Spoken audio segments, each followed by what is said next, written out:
Welcome to Maheshan IAS. Your rank is our responsibility. जय हिंद दोस्तों।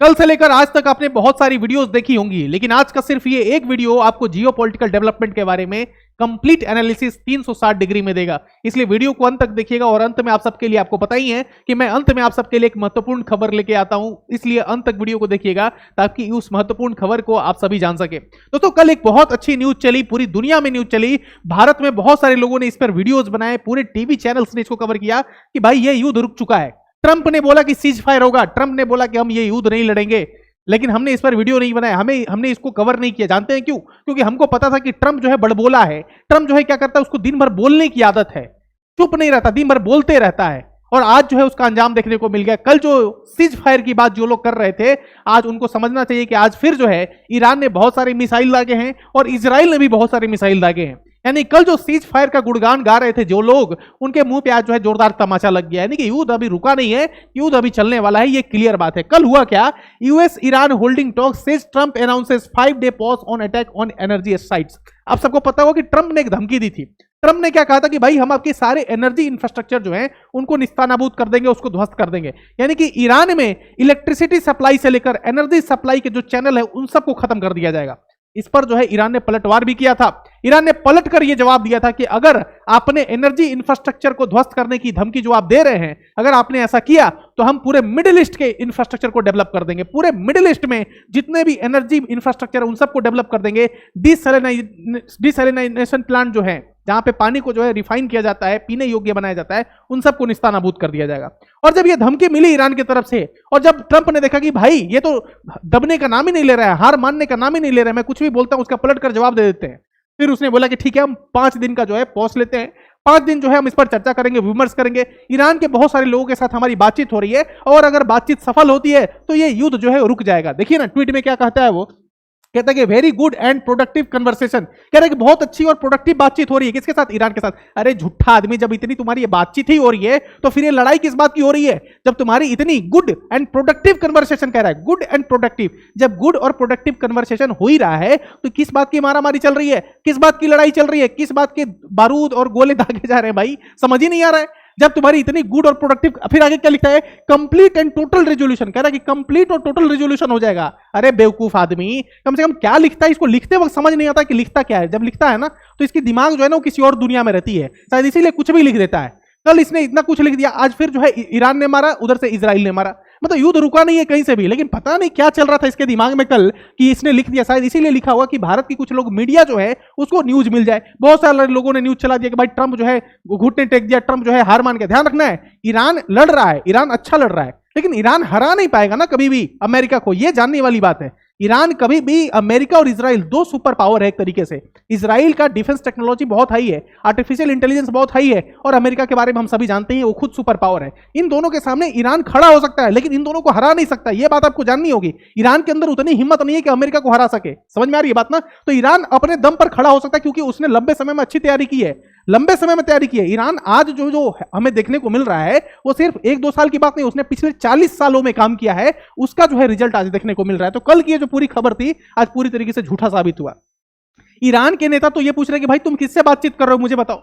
Iran का कोई भी लीडर, जो शीर्ष नेतृत्व है, जो टॉप लीडरशिप है ईरान में, किसी ने ये नहीं बात बोली कि भाई मेरे से ट्रंप की बातचीत हो रही है, मेरे से ट्रंप प्रशासन के किसी भी नेता से बातचीत हो रही है। सारे लोगों ने मना कर दिया। तो भाई ट्रंप साहब किससे बात कर रहे हैं?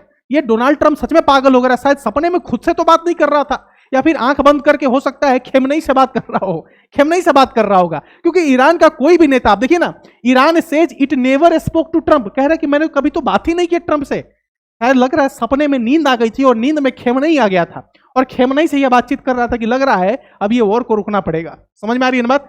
And that changes everything market just pricing. ठीक है ना, मार्केट में भी थोड़ा वो हुआ ना, जैसे इसने अनाउंस किया कि भाई ये वॉर खत्म होने वाला है, तो मार्केट के ऊपर भी असर पड़ा, तेल के दाम गिर गए थे। फिर देखिए यहाँ पे, अब देखो ईरान की जो एम्बेसी है वो यहाँ पे कह रही है कि भाई ये तुम क्या कह रहे हो, ये तुम क्या कह रहे हो भाई, अगर तुम अटैक करोगे तो तुमको पता है ना हमने क्या बोला है, हम भी अटैक करेंगे। शायद यही डर जो है वो तुम्हारे अंदर आ गया और इसीलिए तुम जो है खलबली में, बौखलाहट में जो है इस तरह का ट्वीट कर रहे हो। ये समझना होगा, है ना? देखो ना, यहाँ पे लिखा है after the Islamic Republic threaten that in the event of any US attack on Iran energy infrastructure it would target the energy infrastructure of the entire region. कह रहा है कि अगर अमेरिका यूनाइटेड स्टेट्स अगर किसी भी तरीके का एनर्जी इंफ्रास्ट्रक्चर को नुकसान पहुंचाता है, ईरान के एनर्जी इंफ्रास्ट्रक्चर को, तो ईरान क्या करेगा, पूरे इंटायर मिडिल ईस्ट के एनर्जी इंफ्रास्ट्रक्चर को खत्म कर देगा। ये ईरान ने धमकी दे डाली, सीधे सीधे धमकी दे डाली। मतलब ईरान के अंदर ताकत है, ईरान के अंदर जो है वो एक तरीके से कह सकते हैं पावर है, जिसने कभी भी घुटने नहीं टेके। ईरान से बहुत सारी चीजें सीखने को मिली है हमें इस युद्ध में, वो भी आपको बताऊंगा। Iran denies any talk with US after Trump claims productive discussion. Iran ने सीधे बोल दी भाई हमने तो कोई बातचीत ही नहीं की। देखो यहाँ पे क्या है ना कि ईरान में कुछ कुछ नेता है जो टॉप लीडर्स हैं, उनके बीच में ना एक मतभेद क्रिएट करना चाहता है ट्रम्प।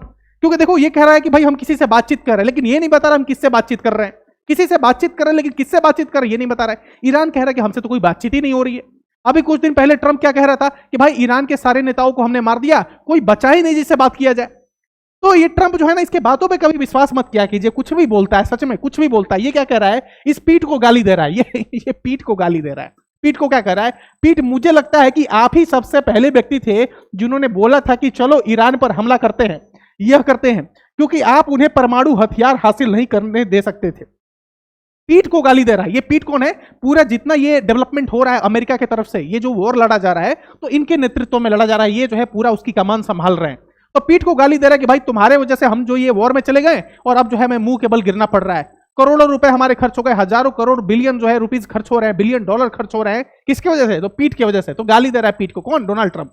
समझ में आ रही है ना बात। तो ये सनकी है, ये पागल है, इसका दिमाग थोड़ा हिला हुआ है, सपने देखता है ना, आंख बंद करके नहीं, आंख खोल के सपने देखता है ना। अब्बास अरागाची ये वो लीडर है जिसने दिन भर जो है इसके मुंह पे तमाचा मारा, हाथ से नहीं मुंह से बोल बोलकर तमाचा मारा।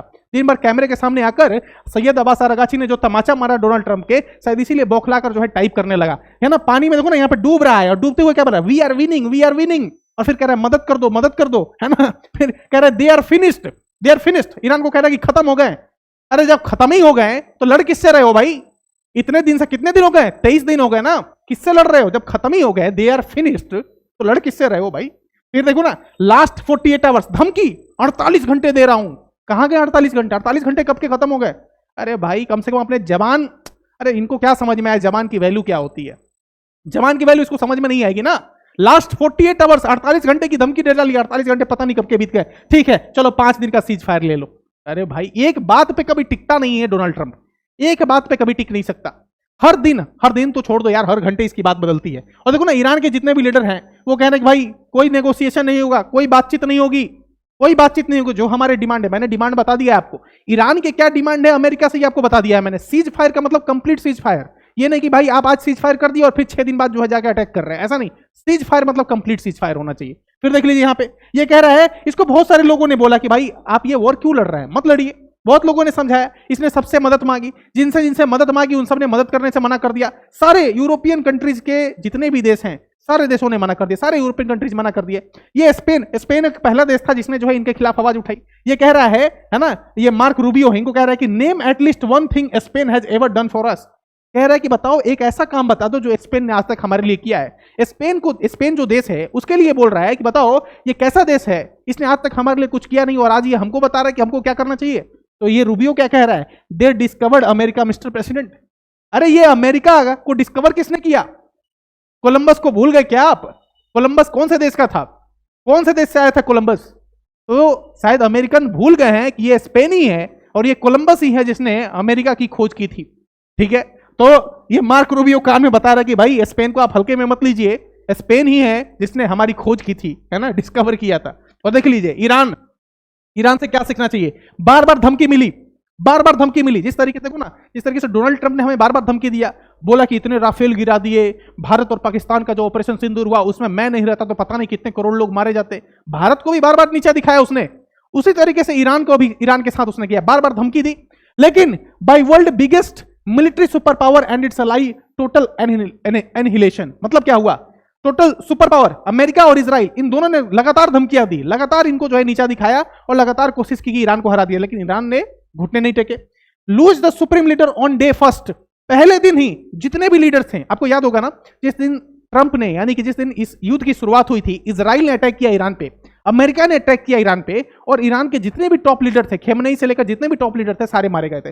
अब पहले दिन ही अगर आप अपने नेता को खो दें, पहले दिन ही अगर आप अपने कमांडर को, अपने सेनापति को खो दें, तो फिर आप युद्ध लड़ेंगे कैसे, किसके नेतृत्व में लड़ेंगे। लेकिन जिस तरीके का एक सिस्टम बनाया हुआ था, एक प्रशासनिक ढांचा बनाया हुआ था, एडमिनिस्ट्रेटिव स्ट्रक्चर बनाया गया था, ईरान के सुप्रीम लीडर की तरफ से यानी खमेनी की तरफ से, आईआरजीसी की तरफ से, वो काबिले तारीफ है। और शायद यही कारण है कि आज 23वें दिन भी ईरान लड़ रहा है।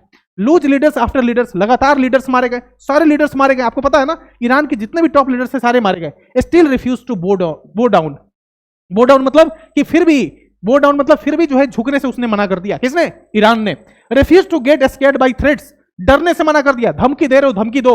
धमकी दिया, धमकी के बदले धमकी दिया इन लोगों ने। सैयद अब्बास अरगाची से लेके आईआरजीसी के जितने भी कमांडर्स थे उन सब ने धमकी दिया। अली लारजानी को याद कर लीजिए, इन सब ने जो है धमकी दिया। धमकी के बदले धमकी, घुटने नहीं टेके।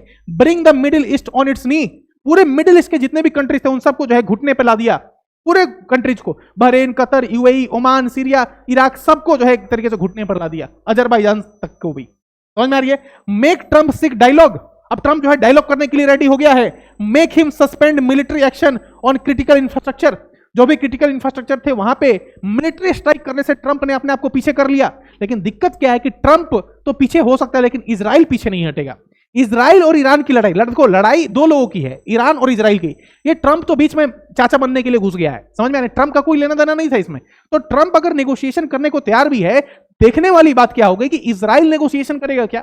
इजराइल डायलॉग करने के लिए तैयार है क्या? इजराइल कम्युनिकेशन करने के लिए तैयार है क्या? इजराइल यहां पे घुटने नहीं टेकेगा। इजराइल कभी भी इस वॉर को रुकने के पक्ष में नहीं है, इस वॉर को खत्म करने के पक्ष में नहीं है। इजराइल तभी इस वॉर को खत्म करेगा जब पूरा जो रेजीम है वो पूरा खत्म हो जाए और पूरी तरीके से तख्ता पलट हो जाए और जो न्यूक्लियर डेवलपमेंट जो हो रहा है ईरान का वो खत्म हो जाए। तभी जाके इजराइल जो है एग्री करेगा वॉर के लिए, रुकने के लिए। लेकिन एक बात कहता हूं दोस्तों, जब से ये फिल्म आई है, रिसर्च एनालिसिस विंग रॉ जो है हमारी, इसने ऐसा तहलका मचाया है कि पाकिस्तान में, लियारी में खास करके, जो गरीब रोड पे घूम रहा है ना, जो गंदे फटे पुराने कपड़े पहना हुआ है, रोड पे सोया हुआ है, उसको उठा उठा कर पूछा जा रहा है कि क्या तुम भारतीय एजेंट हो क्या? क्या तुम इंडियन एजेंट हो क्या? क्या तुम इंडियन स्पाई हो? इस तरह का खौफ मचा हुआ है पूरे पाकिस्तान में। पूरे पाकिस्तान में लोगों को खोजा जा रहा है कि कहीं ये भारतीय जासूस तो नहीं है। भाई इस तरह का खौफ एक फिल्म ने मचाया है। दोस्तों कह रहा हूं कि एक फिल्म बनाकर किस तरीके से एक पाकिस्तानियों को नींदे उड़ा दी है हमने, एक व्यक्ति ने, आदित्य धर ने। मानना पड़ेगा, इस फिल्म को मानना पड़ेगा। लेकिन बहुत सारे लोग प्रोपेगेंडा कह रहे हैं दोस्तों। ये लोग मानते नहीं हैं, इनको सबूत जब तक ना दिखाओ तब तक ये प्रोपेगेंडा कहते रहेंगे। ये जितने भी कैरेक्टर है ना, जितने भी कैरेक्टर जो पाकिस्तान के साइड से थे खास करके, उन सब के रियल कैरेक्टर्स ये जो हैं, ये फिल्म वाले कैरेक्टर हैं, जो फिल्म में है, यानी कि ये रील वाले हैं, रील। और ये रियल वाला है, रियल वाला। मैच कर लो, उजैर बलोच, जावेद खनानी, हेडली, अरशद पप्पू, ये सब जो है ना, ये फिल्म में ये वाले हैं और ये रियल में थे। भाई क्या है ये? प्रोपेगेंडा है क्या?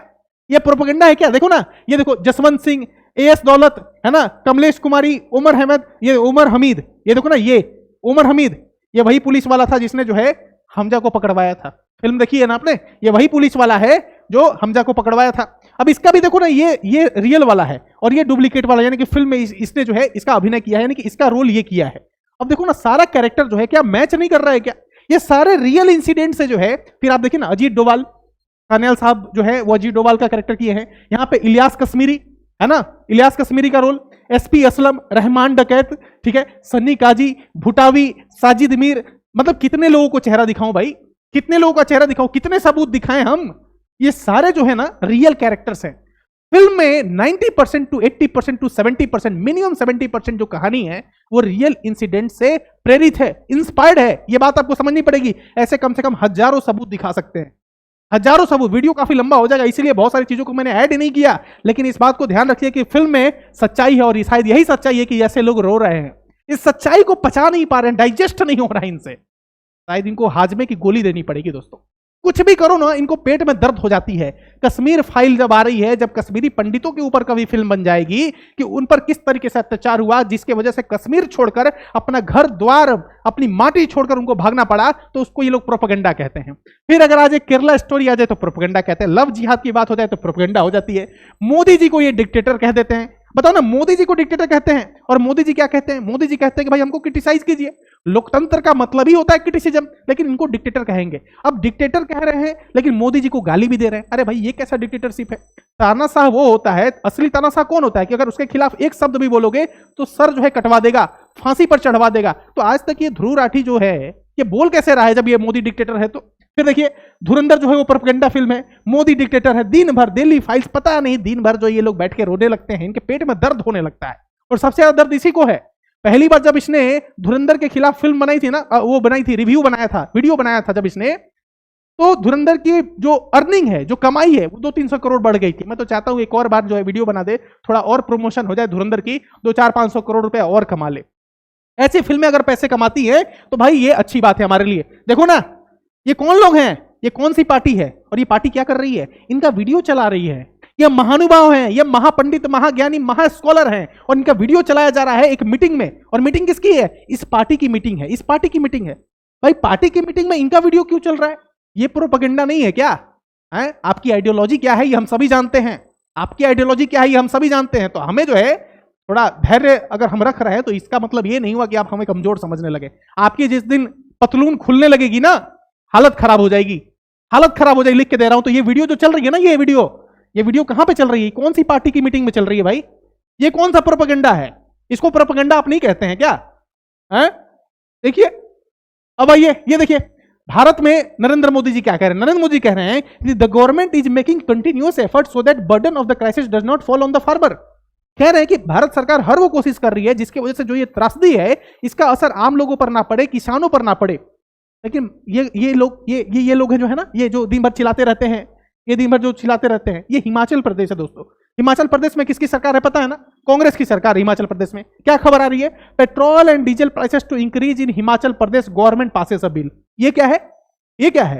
हिमाचल प्रदेश में पेट्रोल और डीजल के दाम बढ़ रहे हैं, वहां की सरकार ने पेट्रोल और डीजल के दाम बढ़ा दिए। दिन भर तुम लोग गाली देते हो ऐसे, और अपने ही जहां पे तुम्हारी, जिस राज्य में तुम्हारी सरकार है वहां पे तुम्हारी सरकार जो है क्या तेल के दाम बढ़ा रही है। ये क्या चीज है? तो ये जो दोहरापन है, जो हिपोक्रेसी है ना, जो डबल स्टैंडर्ड है, ये सब समझ में आता है। तो डबल स्टैंडर्ड खुद करने वाले दूसरे को जब डबल स्टैंडर्ड कहते हैं ना, तो भाई अंदर से तो आग लगती है। खुद डबल स्टैंडर्ड करो तो भाई हा हा हा हा हा, और दूसरा कोई कर दे तो तकलीफ हो जाती है ना। अरे तकलीफ तो होगी, एक चूरन खा लो, चूरन खाओगे तो पेट ठीक रहेगा। तो नरेंद्र मोदी जी यहाँ पे ये कोशिश कर रहे हैं कि भाई भारत के लोगों पर ज्यादा त्रासदी का असर ना पड़े। और यहाँ पे ये लोग हैं जो दिन भर तो ऐसा दिखाते हैं कि भाई हम लोगों के पक्ष में हैं। लेकिन ये भी ध्यान रखना है दोस्तों, जिस तरीके से मैंने बताया ना कि पाकिस्तान में लोगों को खोजा जा रहा है कि भाई ये पाकिस्तानी, ये कोई पाकिस्तान के में रहकर कोई भारत का जासूसी तो नहीं कर रहा है, पाकिस्तान के जासूसी तो नहीं कर रहा है भारत में रह, पाकिस्तान में रहकर कोई इंडियन स्पाई तो नहीं है, इंडियन एजेंट तो नहीं है। भारत में भी बहुत सारे लोग हैं। देखिए ना, Lashkar Taiba commander Bilal Arif Saifi Salafi killed in Muridke headquarter after Eid prayers. जो लोग बोल रहे थे अननोन गनमैन क्या होता है, अचानक कोई आता है और गोली मार के चला जाता है, ये उसका एग्जाम्पल है। आपने देखा ना धुरंधर में क्या हुआ था? धुरंधर में मोटरसाइकिल पे कोई आ रहा था, मास्क पहना हुआ था, नकाब पहना हुआ था, गोली मार रहा था, भाग रहा था। ये उसका एग्जाम्पल है भाई, ये रियल एग्जाम्पल है। कितने तारीख की न्यूज है? आज से 3 दिन पहले की न्यूज है, 3 दिन पहले की न्यूज है ना। फिर देख लीजिए यहाँ पे फरीदाबाद में पकड़ा गया पाकिस्तान का जासूस, पेट्रोल पंप पर बनाता था पंचर, पड़ोसी मिल्क को बेचता था। फोटो वीडियो, इन लोगों को पहचान करना पड़ेगा हमें। जब तक ऐसे लोग भारत में रहेंगे, भारत की खुफिया जानकारी ये भारत भेजते हैं। जानते हैं क्यों? क्योंकि इनका मकसद देखिए भारत को तोड़ने का। देख लीजिए न्यूज, पढ़िए ना नहीं ये न्यूज। इस तरह की न्यूज जब पढ़ते हैं ना, ये सब तरह की न्यूज जब देखता हूं मैं, तो समझ में आता है कि भाई भारत के अंदर के गद्दार कौन है।